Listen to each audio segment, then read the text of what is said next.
everybody, and welcome to Off the Rack. I'm Sal. I'm Ben. And I'm Tiffany. Today we're going to review Unworthy Thor #5, and then give you recommendations for books that are coming out this week on Wednesday. What you should check out. It's slim pickings this week, but stay tuned. It's a lot of fun. We got something. That's right. Unworthy Thor #5 was written by Jason Aaron with pencils by Aaron Kim, Jacinto Pascal, Alix, and Olivier Coipel. The cover is done by Olivier Coipel, which I did not expect. I thought it was somebody like Lionel Yu, but it turns out Coipel does like sketchy quality as well as regular stuff. So that's kind of cool, just like that. This is the issue where the secret of Nick Fury, or the Watcher, or whatever you want to call him, the Unseen, is revealed. What he said to Thor to make him unworthy. Also, Thor tries to pick up another hammer. What'd you guys think of this issue? There's some cool stuff in this issue, but overall I was left wanting more and disappointed in quite a bit. I thought it was a lot of fun. I didn't like the fact that we had 3 artists. Yeah, me either. But I will say, I don't normally read Thor. I'm not a Thor guy. I'm not a member of the Thor Corps. That said, I had no trouble sliding into this series, even though it was the last issue. Yeah. And I liked it a lot. There was a lot of nods to Marvel Cosmic without it getting really deep. And it also was chiefly a Thor book. But you know what's not in this book? This! No, Thor doesn't fight Thanos, although he does fight Thanos in an episode of Back Issues we did. You can click the card over Ben's head to check it out. It is ridiculous and disappointing. Thor doesn't even see Thanos. No, he doesn't. No. The idea is that Thanos wants the ultimate hammer for himself. He sends some lackeys to go get it. They fail. They're not lackeys. I know, but like anyone compared to Thanos is a lackey. If you are doing Thanos' bidding, you are in de facto a lackey. Right. Would you disagree? You know. So, yeah, I liked it. I thought it was fun. I enjoyed it, and I'm disappointed that it's over. Oh, okay. I don't know what it's going to spin into, but yeah. So what'd you think of the writing for this issue? I think Aaron does a nice job. You know, everyone seems to have their own voice, and it's just kind of cool. Ben? I do like where Thor ended up, so as far as the writing's concerned, I think it's a success. The fact that he learns that he is Thor, that he doesn't need a hammer to prove to himself that he is Thor, it's just the embodiment of trying to be worthy.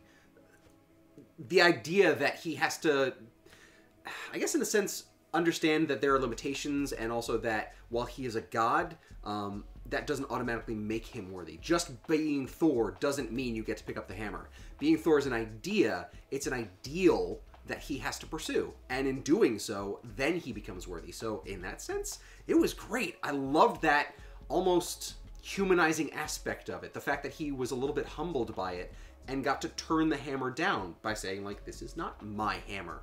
When a hammer calls to me, I will answer that call. But until then, I will know that I am Thor. Right on. But didn't he say it was calling to him? Yeah. Yeah. I think it was calling to anyone. Right. Anyone who might be worthy. It's just funny, because it's just like, he made a point of saying it was screaming his name, and he's like, no! Well, he was going through hammer fever at the time. He's like... So he put on the parachute pants and the magical shoes. And everyone slid onto the stage, tried to grab. Yeah. It was like a girl who like desperately wanted his attention. Yeah, and he was like, psh, nah. which made the hammer want him even more. Nah. Tip for you fellas out there, that's how that works. I thought the writing was good. I like Aaron as a writer, Obviously. Disappointed there's no Doctor Strange in this issue.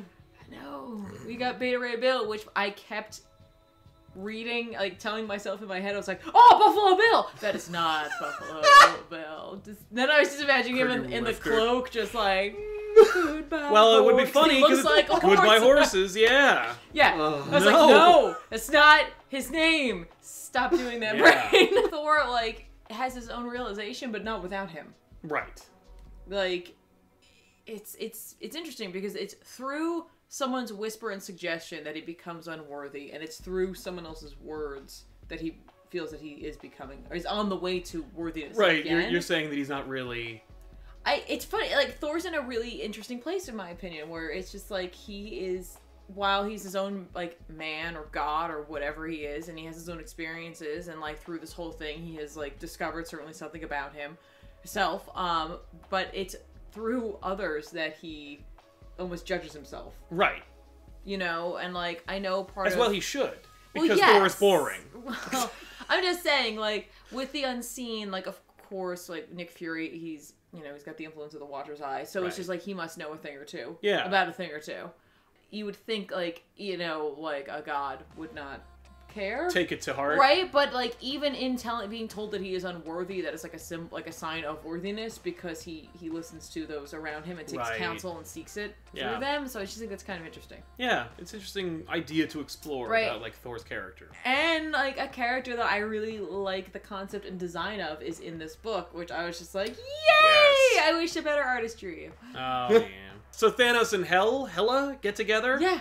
And that's, like, a cool development of the character, I guess.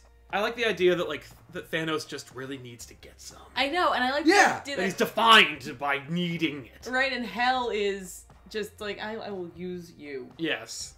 To get what I need. Mm-hmm. And Thanos thinks he's doing the same thing. Right? And that he's immediately just swayed by her, be like, look, you just attacked my people, you earned yourself a death sentence, but I'll kiss you. Oh.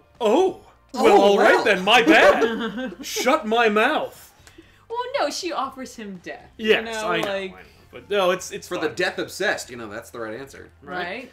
But yeah, no, there were a couple of interesting developments in this book. Number one, we got to see Nick Fury again. There he was floating around with his. I'm shocked there was no orb appearance in this issue because Jason Aaron loves the orb and can't not use him. He was in Doctor Strange, and it was right? Great. Damn it! He was in Original Sin. He was in The Astonishing Spider-Man Wolverine. He is everywhere Jason Aaron I don't need to wants see to be. that, man. No, he I was hate the great orb. in Doctor Strange. Was he still like, I like to watch?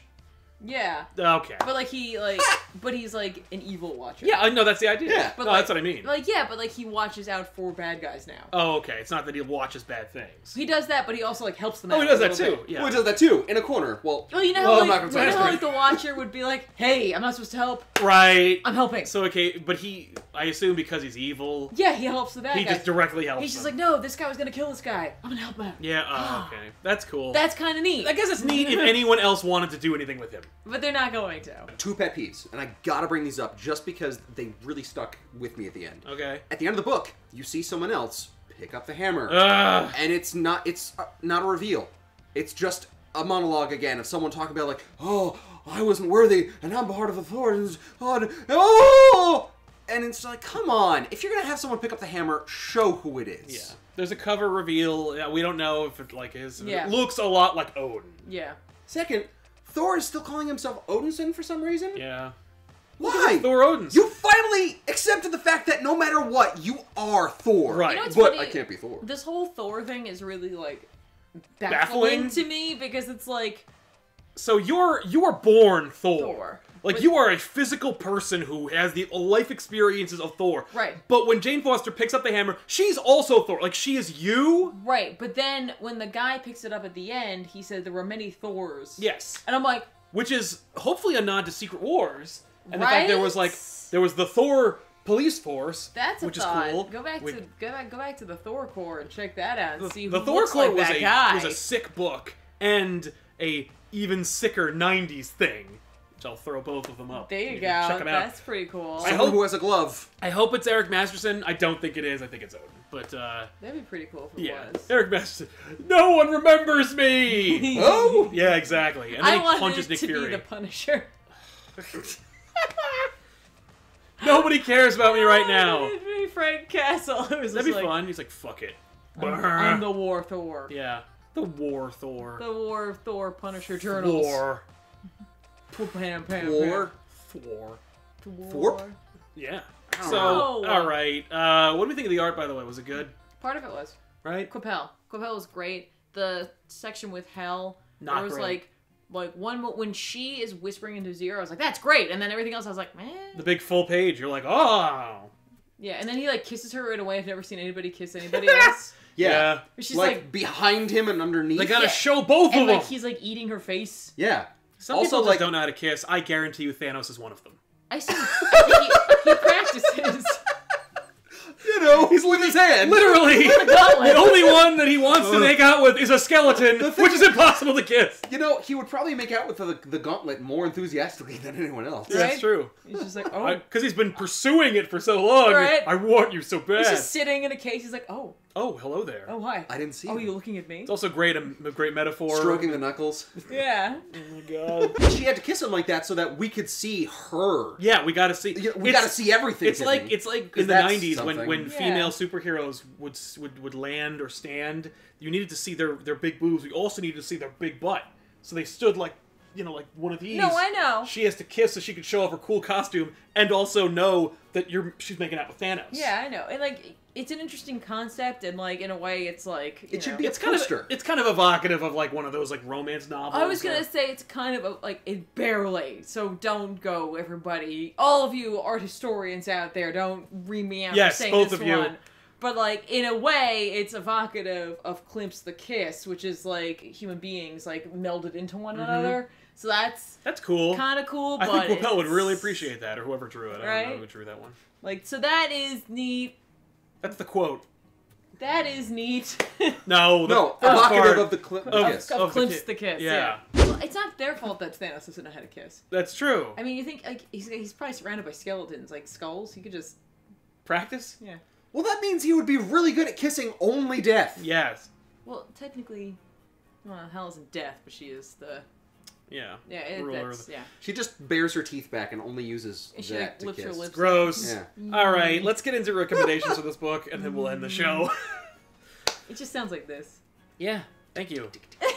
So, the book I'm recommending this week is Thanos #5, written by Jeff Lemire with art by Mike Deodato.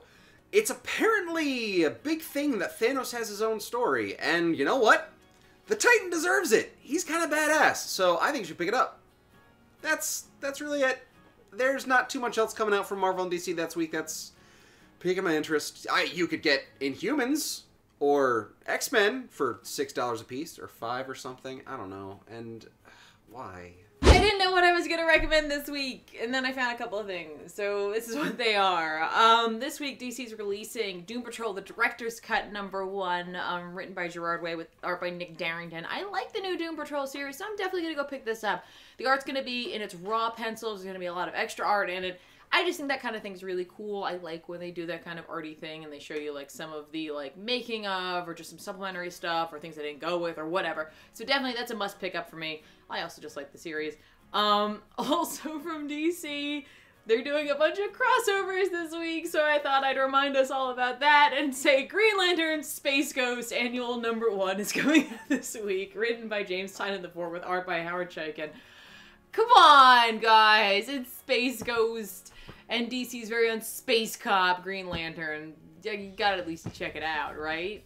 Right? Maybe it's okay? I don't know. Also, if you're looking for a trade this week, Saga Volume 7's coming out, so you can pick that up and cry along with me.